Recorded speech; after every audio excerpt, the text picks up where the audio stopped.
I was calling to ask what exactly happened at CPAC. It was a great few days, Anthony. Had a good time around great patriots, met a lot of the other January Sixers, and nice to put a face to the name, I guess you'd say. A lot of them I just spoken to over the phone or online, but yeah, it was good. But you're probably referring to the drama side of it, I would imagine. As you probably saw in the media that there was some January Sixers that were kicked out on the first day. And that happened, Stuart Rhodes and Enrique Terrio, Biggo Barnett, Jake Lane, when they showed up there on Wednesday, CPAC people said that their passes had been jerked and they weren't invited. And so you can imagine the fallout that created. But by the time Wednesday afternoon rolled around, the CPAC administration had said that, that they could all come back and there wasn't going to be any problems. And so I went back Thursday with one of my friends, Jake Lang, to get his pass. He'd already bought a booth. He'd already bought 22 tickets.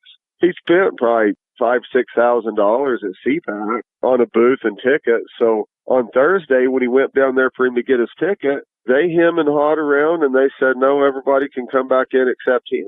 That's probably the video that you saw of us leaving. So Jake was denied entry into CPAC. It was crazy, Anthony, whenever we were walking out. Another January Sixer that was with us, Isaac Thomas, looked over at the security guards and didn't yell at him or holler anything. He just said, man, you guys are acting like communists. And whenever he said that, they just jerked the pass off of his neck and threw him out too. It was pretty dramatic on that day, and it's really a shame that there wasn't more of a reception for those guys.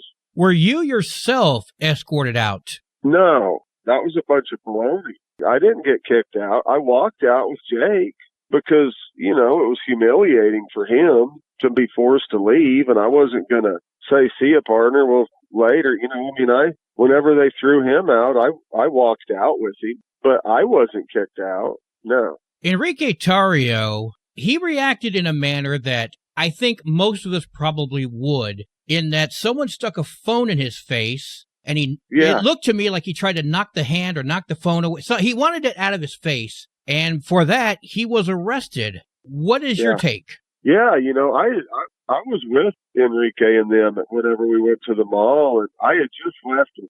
We had just kind of split paths, and they kept walking straight, and our car was down another street that we went to, and then it was like 10 minutes later, someone said, hey, Enrique got arrested. And I'm like, wow, that happened quick. But yeah, I don't know if you saw any of the videos prior to that, but there's those leftist protesters that show up, the Antifa types with their megaphones, and they stick those sirens right in your ear. They stick their phones up in your face, yelling profanities and stuff at you and cussing and just trying to get you to react. That's why they do what they do, which on that day, Enrique did. I don't know exactly what happened.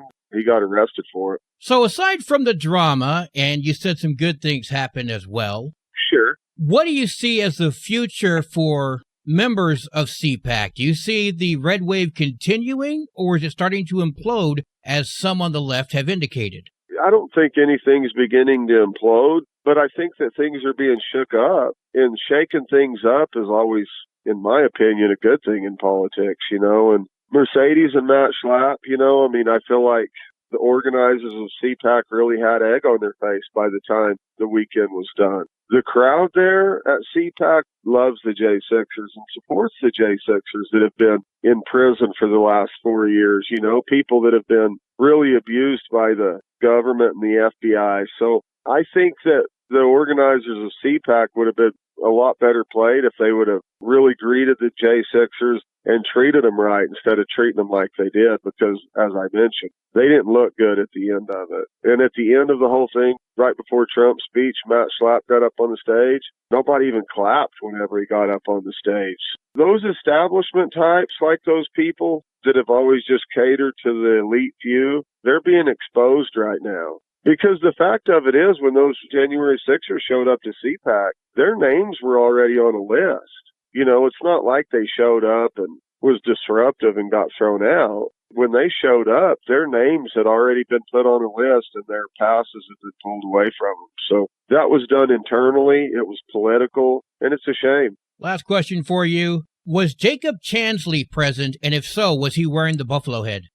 No, I didn't see Jake. No, I didn't see him. But there was a lot of them that were there, but Jake wasn't. All right, Couy, before I let you go, anything else you want to say in closing? I think there's a lot to be encouraged about with the shift in politics right now. I mean, President Trump is doing great things, and I think that New Mexico is going to be high on the list very soon from what I've heard as far as focus and investment. I've heard that President Trump has really a heart for New Mexico right now. So I think that should encourage everybody. Let's just only pray that he carries it through and we get some real things changing on the ground.